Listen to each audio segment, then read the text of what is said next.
हमारे साथ बीजेपी के प्रवक्ता समीर बाकरे जी जुड़े हुए हैं। सबसे पहले तो सर बहुत स्वागत करती हूँ भारत अपडेट में आपका। और पहला ओपिनियन इसी पर कि विपक्ष लगातार मांग कर रहा था केंद्रीय गृह मंत्री अमित शाह जवाब दे, जबकि आप लोगों की तरफ से कहा जा रहा था कि हम चर्चा के लिए तैयार हैं। लेकिन अब ऑफिशियल तौर पर अमित शाह का भी रिएक्शन सामने आ गया और उन्होंने कहा कि वो कल दोपहर 3 बजे जवाब देंगे, लेकिन उससे पहले आज जब दोपहर 3 बजे चर्चा की शुरुआत हो तब जवाब दिया जाएगा। लेकिन आप लोगों को लगता है कि विपक्ष बात मान पाएगा?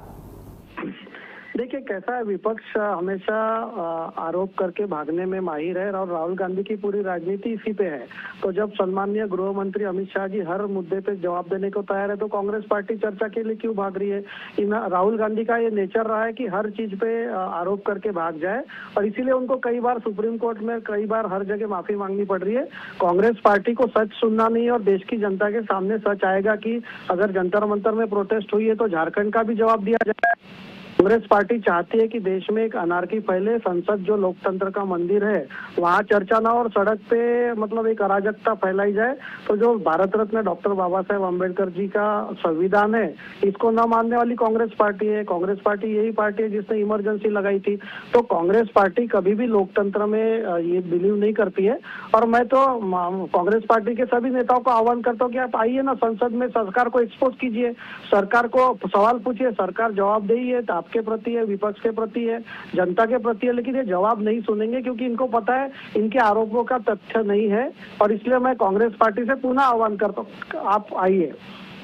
लेकिन सर फिलहाल कांग्रेस पार्टी की तरफ से राहुल गांधी की तरफ से लगातार ये कहा जा रहा है कि सदन में केंद्रीय गृह मंत्री सबसे पहले तो इस बात का जवाब दे कि देश की बेटियों के साथ बर्बरता किसके कहने पर की गई। अगर दिल्ली पुलिस की वहां पर लापरवाही है तो फिर उन पर गाज गिरे, और अगर गृह मंत्रालय यानी कि अमित शाह की तरफ से ऑर्डर दिया गया तो उसका भी स्पष्टीकरण दे। तो इस चीज के जवाब है क्या आप लोगों के पास? क्योंकि जंतर मंतर पर 20 जुलाई को बर्बरता तो हुई थी, लाठी भी भांजी गई थी, आंसू गैस के गोले दागे गए थे, वाटर कैनन का इस्तेमाल किया गया था। अब वही सवाल विपक्षी पार्टी उठा रही है।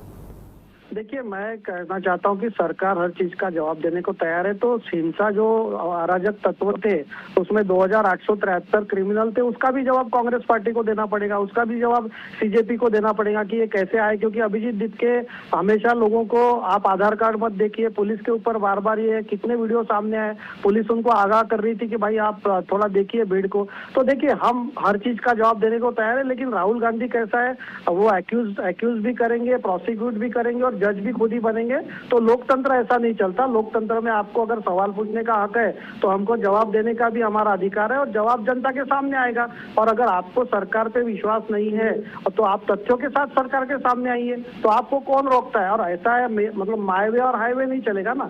लोकतंत्र में चुनी हुई सरकार को आपको जवाब पूछने का अधिकार है और चुनी हुई सरकार को जवाब देने का अधिकार है। तो मेरा ऐसा मानना है, राहुल गांधी जो है वो हमेशा ऐसी राजनीति करते हैं, कभी इलेक्शन कमीशन पे, कभी सुप्रीम कोर्ट के, कभी पुलिस पे, कभी आर्मी पे, ये संवैधानिक संस्थाओं पे जनता का अविश्वास कैसे खड़ा हो, इसका हमेशा उनका प्रयास रहता है। तो मैं तो आह्वान करता हूँ, कांग्रेस पार्टी के पास अगर सबूत है, उनके पास बड़े बड़े वकील हैं, अभिषेक मनु सिंघवी जी जैसे वकील है, तो आप आइए ना संसद में, राज्यसभा में, आप सरकार को एक्सपोज कीजिए। लेकिन ये कहाँ का लोकतंत्र है कि आप बात ही नहीं करने देंगे, संसद चलने ही नहीं देंगे, जनता के कानून पास ही होने नहीं देंगे? तो ये नहीं चलेगा ना।